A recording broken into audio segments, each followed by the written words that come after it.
नमस्कार, बहुत स्वागत है आपका। मैं हूं आपके साथ योगेश पांडे। शाम को 5 बज चुके हैं और वक्त हो चला है देश की सबसे सार्थक बहस ललकार का।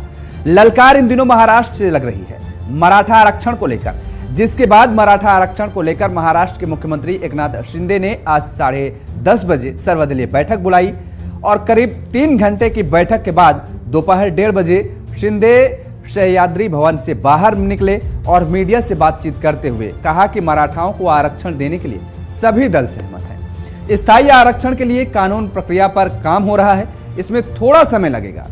आंदोलन कर रहे मनोज जारंगे से सभी दलों ने अपील की है कि वो अनशन खत्म कर दें। हिंसा ठीक नहीं है, क्योंकि हिंसा की जो तस्वीरें सामने महाराष्ट्र से आई हैं, आगजनी की जो तस्वीरें सामने महाराष्ट्र से आई हैं, महाराष्ट्र में विधायकों के घरों तक में आग लगा दी गई है। तो इस बीच जान लेते हैं कि मराठा आरक्षण आंदोलन की दरअसल वजह क्या है, क्योंकि सबसे बड़ी वजह जिस वजह से ये मराठा आंदोलन चल रहा है और महाराष्ट्र में जो आगजनी, जो तस्वीरें, जो हिंसा की तस्वीरें सामने आई वो देखने को मिले। तो महाराष्ट्र में जो मराठा आरक्षण आंदोलन की वजह है, दरअसल महाराष्ट्र में मराठा आबादी 33% यानी 4 करोड़ हैं। इनमें से 90 से 95% लोग भूमिहीन किसान हैं, जिनके पास भूमि नहीं है, ऐसे लोग हैं। और महाराष्ट्र में इसके बाद अगर जिक्र करें तो खुदकुशी करने वाले किसानों में से 90% मराठा समुदाय से ही आते हैं। सबसे बड़ी वजह है कि ये है। और तो 90% किसान ऐसे हैं महाराष्ट्र में जो कि मराठा समुदाय से आते हैं, वो खुदकुशी करते हैं। ये एक आंकड़ा निकलकर सामने आया है। और अगली तस्वीर जो सामने आती है, जो मराठा आरक्षण को लेकर के कही जा रही है, दरअसल 1997 में मराठा संघ ने सरकारी नौकरियों और शैक्षणिक संस्थानों में आरक्षण के लिए पहला आंदोलन किया था। 1997 में पहला आरक्षण आंदोलन हुआ था, आरक्षण की मांग की गई थी उस दौरान। और इसके साथ ही दरअसल जो तस्वीरें सामने आ रही हैं, प्रदर्शनकारियों ने कहा कि मराठा उच्च जाति के नहीं बल्कि मूल रूप से कुणबी यानी कृषि समुदाय से जुड़े हुए हैं। यहां पर एक चीज और जानना बेहद जरूरी है। कुणबी समुदाय को दरअसल ये कहा जा रहा है, मराठा आरक्षण की तरफ से जो लोग इसकी मांग उठा रहे हैं मराठा समुदाय की तरफ से, कुणबी में आते हैं। कुणबी को दरअसल वहां महाराष्ट्र में ओबीसी समुदाय में रखा गया है और इसीलिए कहा जा रहा है कि ये देखिए, कुणबी समुदाय को राज्य में ओबीसी का दर्जा है, इसलिए मराठा समुदाय को भी इसमें शामिल किया जाए। ये बात कही जा रही है लगातार कि दरअसल कुणबी समुदाय को ओबीसी आरक्षण का लाभ मिल रहा है, तो उन्हें मराठा समुदाय को भी इसका लाभ मिलना चाहिए। अब मराठा आरक्षण की तह पर जाएं तो हमें 121 साल पहले जाना पड़ेगा, जब मराठा आरक्षण की नींव पड़ी थी।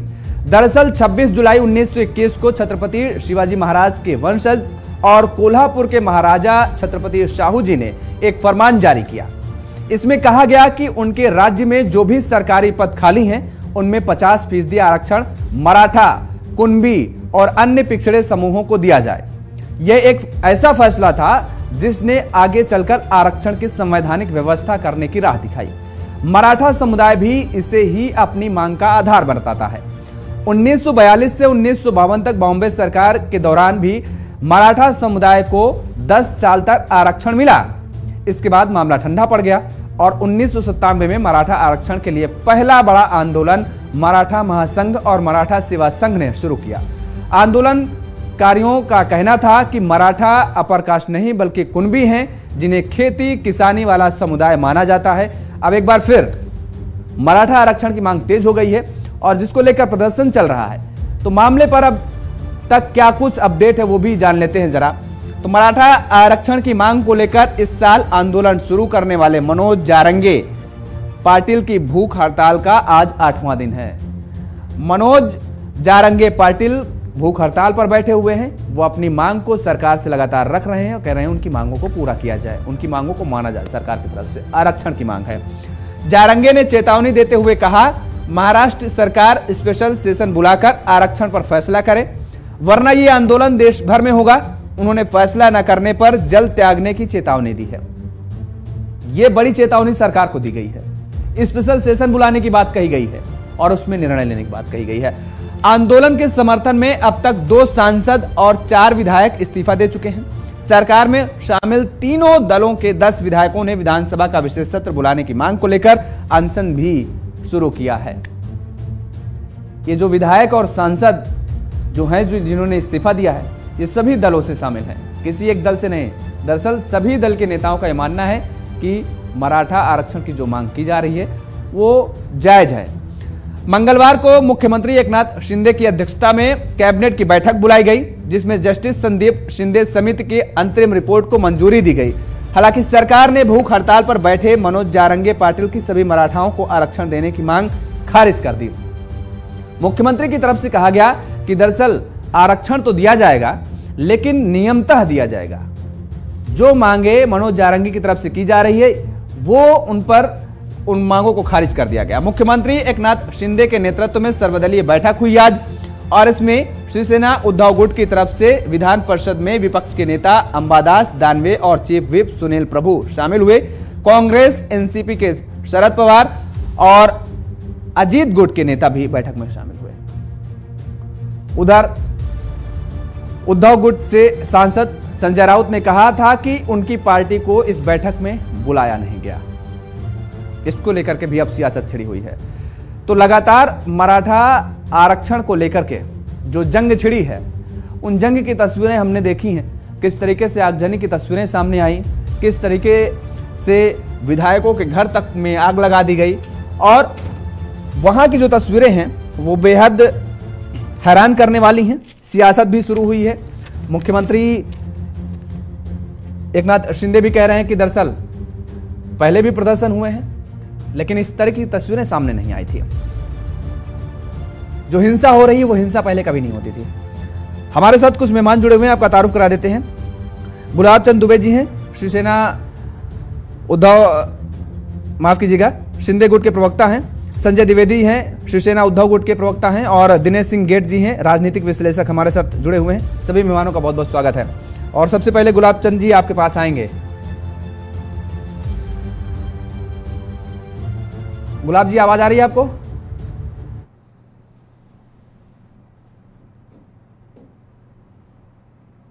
गुलाब जी, आवाज मिल रही है? चलिए, संपर्क नहीं हो पा रहा, और पहले सबके नाम सही करिए, सभी के नाम गलत जा रहे हैं शायद। खैर, दिनेश सिंह जी आपके पास आएंगे। क्या कुछ इस मराठा आरक्षण के पीछे सियासत देख रहे हैं? क्योंकि 2024 को लेकर के भी कहा जा रहा है कि दरअसल 2024 की तैयारी की जा रही है। एकनाथ शिंदे साहब कह रहे हैं कि इस तरीके के आरक्षण को लेकर के मांग पहले भी उठी है, आंदोलन पहले भी हुए हैं, लाखों लाख लोग सड़कों पर, मैदानों पर आए हैं, लेकिन इस तरीके की आगजनी नहीं देखने को मिली है। सियासत की जा रही है।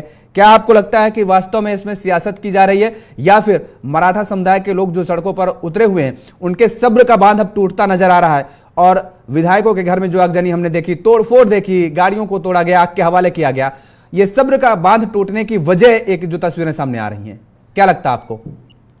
नमस्कार योगी जी, आपको और बाकी सब पैनलिस्ट को मेरा नमस्कार जी। देखिए, सबसे पहले अगर देखा जाए तो उसको एक तरह से एक अलग नजरिए से देखने की जरूरत है कि मतलब एक बड़ी पिक्चर बोले या जो बोले हैं, मतलब एक तरह से ये देखा जाए जैसे कि बाकी आंकड़े आपने बता दिए कि 33% के आसपास है मराठा, और जैसे कि दूसरा है कि काफी लंबे समय से मांग चलती आ रही। दूसरा जैसे कि मतलब महत्वपूर्ण बातचीत ये है कि जो मनोज जारंगे जो करीब 8 दिन के आसपास से अनशन पर बैठे हैं, और आज से उन्होंने बताया कि ठीक है, आज उन्होंने चेतावनी दी है कि अगर शाम तक मांगे अगर मेरी नहीं मानी गई है जो मैंने बोली है तो मैं हालांकि आज शाम से पानी भी त्याग दूंगा उसमें। तो अपने आप में एक तरह से ये मतलब महत्वपूर्ण बन जाती है चीजें, विषय सारी।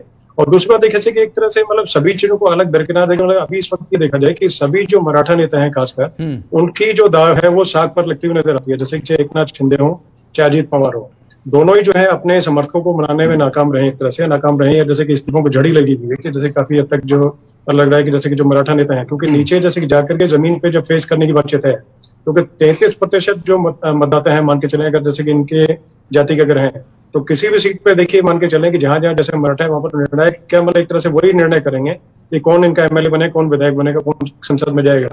तो इसलिए बहुत महत्वपूर्ण ये बन जाता है। और दूसरा देखिए कि एक इसके अलावा मैं आपको बताता हूँ चीजें कि शरद पवार जी जो है उनका भी एक मास्टर स्ट्रोक जो है माना जाता है इसको, क्योंकि अजीत पवार जो है गुट के अलग हो जाने के बाद में एक तरह से हाशिए पे खड़े हो गए थे शरद पवार जी, और कहीं न कहीं राजनीति जो है उससे वो अलग होते हुए नजर आते थे कि जैसे कि जहां पर वो एक तरह से भीष्म पितामह कहा जाते थे महाराष्ट्र के, तो उससे अलग हट करके एक तरह से हाशिए जब खड़ा कर दिया गया, तो कहीं ना कहीं ये माना जाता है कि जैसे मनोज जारंगे जो है क्योंकि एकदम से कोई उठ करके मतलब रातों रात कोई खड़ा नहीं होता। आप भी जानते हैं कि राजनीति में बहुत ज्यादा चीजों की कहीं ना कहीं एक बैकअप की और एक चीजों की आवश्यकता पड़ती है। कितने लोग कैसे जुट गए और किस तरीके से, किस बैकअप के नाते किस तरीके से आगे आकर के सामने खड़े हो गए। तो कहीं ना कहीं मैं समझता हूँ कि जैसे शरद पवार जो है उनका ही मास्टर स्ट्रोक है। उसे एक तो क्या है कि मतलब पहली चीज तो कि इससे हल होगी कि सरकार को बैकफुट पे लाके खड़ा कर दिया। दूसरा, उन्होंने अपना वर्चस्व दिखा दिया कि अभी भी जो है मैं गुरु हूँ, भीष्म पितामह की स्थिति अभी भी रखता हूँ और अभी भी निर्णय बदलने की ताकत अभी रखता हूँ महाराष्ट्र, और महाराष्ट्र में कोई नीचे नहीं हो गया। तो इस तरीके से इस नजरिए को देखा जाए और इससे देखिए कि वाकई में जैसे सरकार जो है वो अपने आप में एक तरह से बैकफुट पे आना पड़ा है। क्योंकि जैसे इतनी बड़ी आबादी जो है वो अगर अपने तरीके से अगर रिवोल्ट करने की स्थिति में आ जाए, क्योंकि जैसे आपने बताया कि ज्यादातर जो लोग हैं मतलब आंकड़े आपने सब बता दिए हैं, हाँ। तो दोबारा बताने की आवश्यकता मैं नहीं समझता। तो उसमें योगेश जी आप देखिए कि इतनी बड़ी आबादी, इतना बड़ा तबका और कहीं रिवोल्ट की स्थिति में या किसी और तरीके से जाता है तो उस टाइम पे लॉ एंड ऑर्डर की स्थिति जो है वो संभालने की भारी ना पड़ जाए। तो इसलिए भी सरकार को कहीं ना कहीं सब चीजें सोचनी पड़ रही हैं। कल भी बैठकें हुई, आज ही बैठकों का दौर चलता रहा, लेकिन उस पर नतीजे पहुंचने से पहले सब चीजें देखनी पड़ेंगे कि और अन्य जो जाति हैं, जैसे कल एनडीटीवी या किसी अन्य चैनल को मेरे ख्याल से शायद एक इंटरव्यू में जैसे उनसे बातचीत में शरद पवार ने कहा कि उन्होंने भी सिंपल बताया कि ठीक है कि ये मनोज जरांगे हैं, इनकी बातचीत को माना जाए जैसे बोल रहे हैं, और अन्य जो जाति हैं उनके आरक्षण को टच नहीं किया जाए। अब ये अपने आप में देखिए बहुत क्रिटिकल बन जाता है, क्योंकि जैसे कि पहले आरक्षण जो है वो अपने एंड तक पहुंचा हुआ है, उसके बाद में एक नया तरीके से ला करके खड़ा करके, और वो भी किस तरीके से क्रिटिकल तरीके से बना करके उसको कैसे बनाया जाए कि जिससे कि मतलब कहीं पर किसी का जो हित जो है उसको भी टच ना करे और किसी और तरीके की दिक्कत भी ना हो। तो कहीं ना कहीं मैं समझता हूँ कि मास्टर स्ट्रोक शरद पवार का किस तरीके से एकनाथ शिंदे से निपट पाएंगे, किस तरीके से जो है अजित पवार निपट जाएंगे, वो चीज देखने की बात है। और आगे और सर्वदलीय बैठक बुलाई गई थी हालांकि आज, और उसमें सभी दलों ने समर्थन किया है कि ठीक है आरक्षण दिया जाना चाहिए, लेकिन नियमतः। गुलाब चंद जी आवाज आ रही है आपको? नहीं आ रही है। संजय द्विवेदी जी आपको आवाज मिल रही है? हाँ जी, जय श्री राम जी। जय श्री राम। हाँ, आप इस बैठक को लेकर के भी तमाम तरह के आपके नेताओं के हमलावर होते हुए की तस्वीरें सामने आई हैं, आपकी क्या कुछ प्रतिक्रिया है? 1948 तक इसी वर्ग को ओबीसी में रखा गया, उनको उनका हक कहा गया कि दिया गया। भाई आप कह रहे हैं कि हमारा हक हमको मिल नहीं रहा है, हम सड़कों पर उतरे हैं और सरकार हमारी कुछ सुन नहीं रही है। कि सबसे पहले मैं योगेश जी करवा चौथ की सभी देशवासियों को बधाई देता हूँ। दूसरी बात, मैं मनोज जी अनशन कर रहे हैं, बिल्कुल अच्छी बात है। हमारे संविधान में अनशन करना और अपनी बात को मनवाना है, लेकिन जो राज संपत्तियों की क्षति हो रही है, जो जनमानस को परेशानियां हो रही हैं इन सभी कारणों से, उसको जरूर देखना चाहिए और उसकी सबसे बड़ी जिम्मेदारी होगी प्रशासन की और सरकार की। सरकार ये देखना चाहिए कि जनमानस में कोई सुविधा पैदा ना हो, कोई हमारी सरकारी संपत्ति को नुकसान ना हो, ये बहुत जरूरी होता है। लेकिन उसमें हमारे समझ में सरकार समझ रहे हैं कि ये फेल हो रही है। मैं एक चीज में पूछना चाहता हूँ, अभी माननीय आपने बताया, माननीय मुख्यमंत्री जो शिंदे जी हैं, जो शिवसेना तोड़ के मुख्यमंत्री बने हैं, बहुत अच्छी बात है। उन्होंने शिवसेना तोड़ी, मुख्यमंत्री बन गए, अच्छी बात है। लेकिन ये कहना गलत है कि साहब ये आंदोलन पहले से चल रहा है। कोई भी आंदोलन पहले चल रहा है, लेकिन मैं अगर संवैधानिक पद पे हूँ तो मुझे ये सोचना चाहिए कि इस आंदोलन को समाप्त करने के लिए किस दिशा में कैसे हम कार्य करें। नहीं, वो ये कह रहे हैं कि दरअसल आंदोलन पहले भी चलते रहे, लेकिन इस तरीके की तस्वीरें सामने नहीं आई। अब राजनीतिक हवा देने की कोशिश की जा रही है और यही वजह है कि अराजकता का माहौल देखने को मिल रहा है, आगजनी की तस्वीरें सामने आ रही हैं, तोड़फोड़ की तस्वीरें सामने आ रही हैं। नहीं योगेश जी, मैं यही तो पूछना चाहता हूँ कि राजनीतिक हवा कौन दे रहा है? दिल्ली में 4 दिन तांडव हुआ, किसने हवा दी? और प्रशासन हाथ में था, भारतीय जनता पार्टी हाथ में था। मणिपुर में आपने देखा तांडव हुआ, किसने दिया? और आज महाराष्ट्र में जो हो रहा है, ये कैसे हो रहा है? सरकार आपकी है, प्रशासन आपका है, एलआई सीबीआई आपकी है, विजिलेंस आपका है, और इस तरह की अगर घटनाएं घट रही हैं तो ये तो जनमानस के लिए आपका कोई काम इसके मतलब नहीं है। आप सिर्फ सरकार तोड़ के सरकार बनाने आए, मलाई खाने आए जनमानस से, और उससे कोई आपका मतलब नहीं है। तो ये तो कहना बिल्कुल मैं इसको नहीं मानता हूँ। उनको देखना चाहिए, सबसे पहले जो महाराष्ट्र की जनता है उसको सुरक्षित करने का प्रयास करना चाहिए। आंदोलन हो रहा है, आज सर्वदलीय बैठक हुई, उसमें जो निर्णय लिए गए, जो निर्णय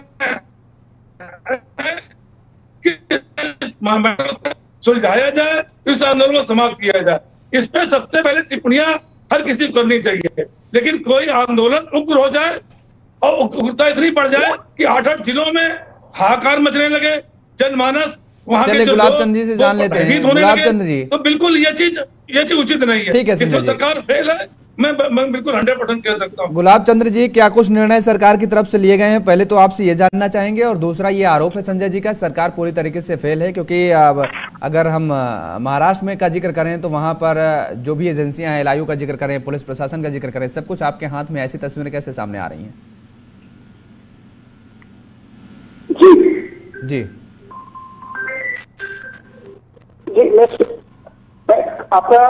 आपका प्रश्न। गुलाब चंद्र जी, प्रश्न एक बार फिर से मैं दोहरा देता हूं। सवाल ये है कि दरअसल जिस तरीके की जो तस्वीरें सामने आ रही हैं और मराठा आरक्षण को लेकर के सरकार ने क्या कुछ फैसला लिया, आज सर्वदलीय बैठक थी, कल कैबिनेट बैठक थी।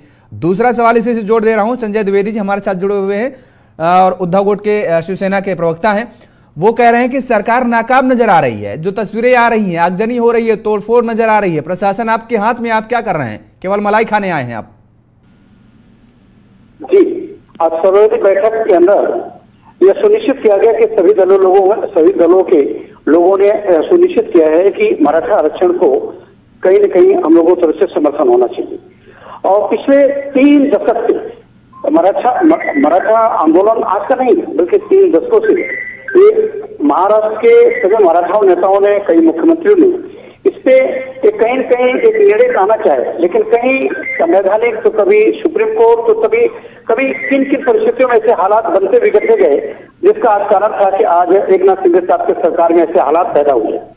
मनोज जारंगे रीजन से इन्होंने बगावत की है, निश्चित तौर पर मराठा समाज का हम समर्थन करते हैं और इस आंदोलन के साथ विशेष करके आदरणीय एकनाथ शिंदे साहब बहुत बढ़ चढ़ के हिस्सा लिए।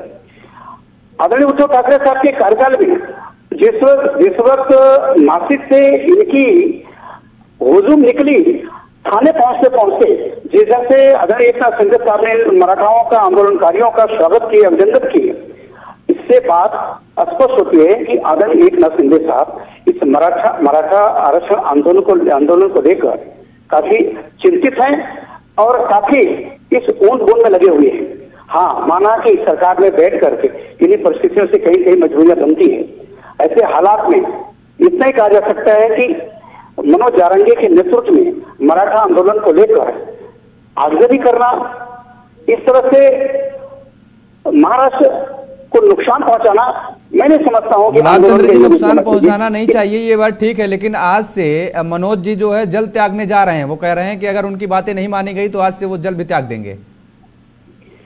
नहीं, वो जल भी नहीं त्यागेंगे, उनके बातों को सम्मान और मान दिया जाएगा। और मनोज जारंगे एक संवेदनशील व्यक्ति है, वो महाराष्ट्र के इस वर्तमान परिस्थिति को मद्देनजर रखते हुए सभी लोगों को कहीं न कहीं शांति बनाए रखने के लिए अपने तरफ से अपील करेंगे। वो जानते हैं कि वर्तमान इस सूबे के मुख्यमंत्री आदरणीय एकनाथ शिंदे साहब, जो उनका प्रयास, जो उनकी सोच, उनके विचार है, उनके साथ है, इसमें कोई संदेह नहीं, इसमें कोई जोर नहीं। हाँ, जिस दर से जो परिस्थितियां बनी हुई है, इस परिस्थितियां से निश्चित तौर पे कहीं न कहीं इस बात को, वेदना को लेकर के हम सब भी चिंतित हैं। गुलाब जी, आपको लगता है क्या, क्योंकि दिनेश सिंह जी हमारे साथ जुड़े हुए राजनीतिक विश्लेषक हैं, उन्होंने थोड़ा सा इशारा किया कि मनोज के पीछे कहीं ना कहीं कोई सियासी दल भी हो सकता है, कोई बड़ा हाथ भी हो सकता है, क्या आपको लगता है ऐसा कि इस पर भी सियासत की जा रही है और बैकअप दिया जा रहा है मनोज जी को?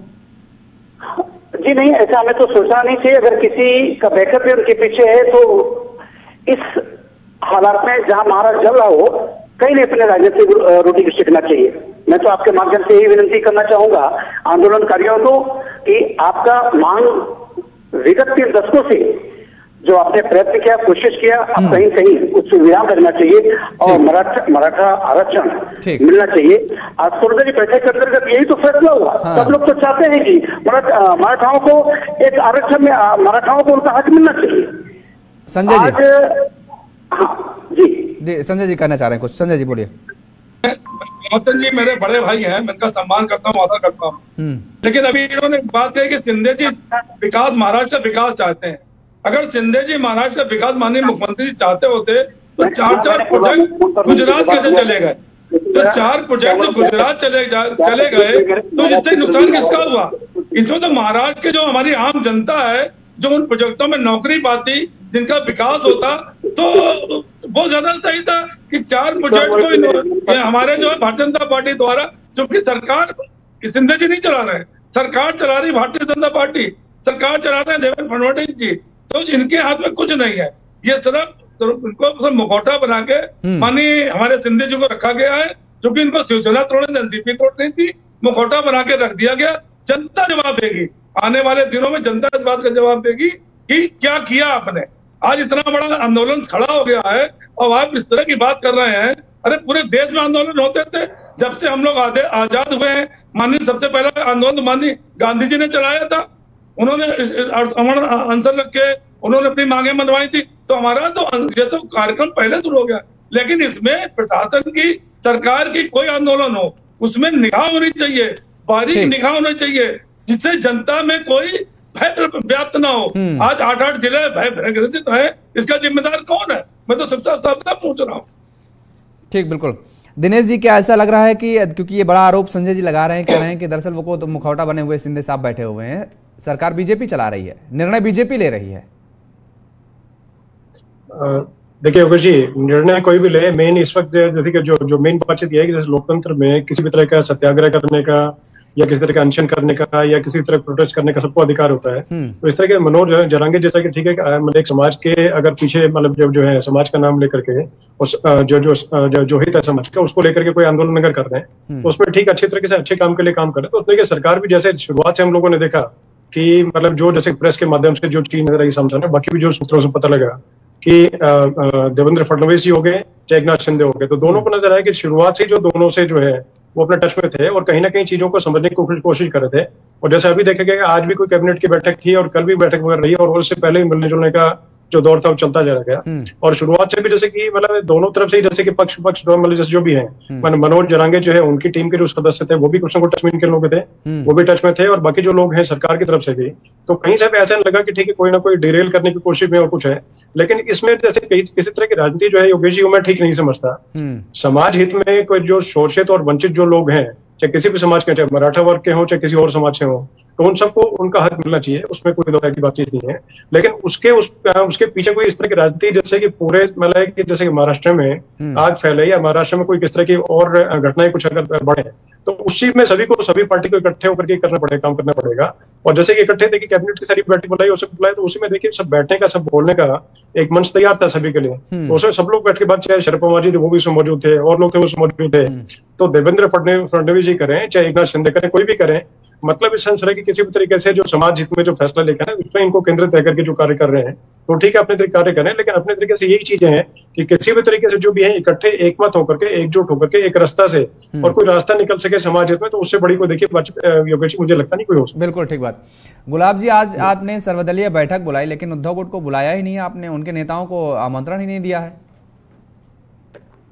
इस तरह से महाराष्ट्र की तरफ चल रहा है और जहां आप वर्तमान सरकार के ऊपर टीका टिप्पणी की बात कर रहे हैं तो मेरी स्पष्ट होगी कोई नैतिकता नहीं, ये कोई नैतिकता नहीं है, नैतिकता के परे की बात होगी। आज हमारे कांग्रेस के हमारे बता रहे थे लोगों ने क्या किया, अरे आप लोगों को कितना मौका मिला, आपने क्या किया, आपने क्या किया? गुलाब जी, ये वजह क्या रही, वजह जानना चाह रहे हैं कि क्यों नहीं उद्धव गुट को बुलाया गया, उनके विधायकों को क्यों नहीं बुलाया गया? हेलो जी, आवाज आ रही गुलाब जी? हाँ जी, आवाज आ रही है। मैं ये कह रहा था कांग्रेस के प्रवक्ता जिस ढंग से ये बातें रख रहे थे, आरोप प्रत्यारोपण की बात कर रहे थे। अरे वो कांग्रेस के प्रवक्ता नहीं है, संजय द्विवेदी जी आपके सहयोगी हुआ करते थे एक समय, अब आप जब अलग हो गए तो एक नई शिवसेना आपने तैयार कर दी तो आप दोनों लोग अलग हो गए। संजय जी हैं उद्धव गुट से, शिवसेना से। ठीक है, पार्टी अलग हो सकती है, संजय द्विवेदी मेरे छोटे भाई हो, हमसे अलग नहीं हो सकते। यहाँ भाई का रिश्ता नहीं अलग हो सकता है। जहां तक संजय भाई के सवाल का जवाब की बात है तो ठीक है, वो अपने पक्ष की बात करेंगे, आदरणीय उद्धव ठाकरे साहब के बारे में बात करेंगे, मैं एकनाथ शिंदे साहब के बारे में बात करूंगा। रही बात, हम दोनों भाई मिलकर के हिंदुत्व सम्राट माननीय बाला साहब ठाकरे के उन विचारों की बात करूंगा जिनके ऊपर मराठा एक महाराष्ट्र के दक्षिण के सागर के एक तट पे एक में मर्द मराठा का नाम लिया जाता था, जिसको हिंदू हृदय सम्राट माननीय बाला साहब ठाकरे कहते थे। ये उनका सपना था। आज उस सपने को साकार करने के लिए 2 बार मौका मिला।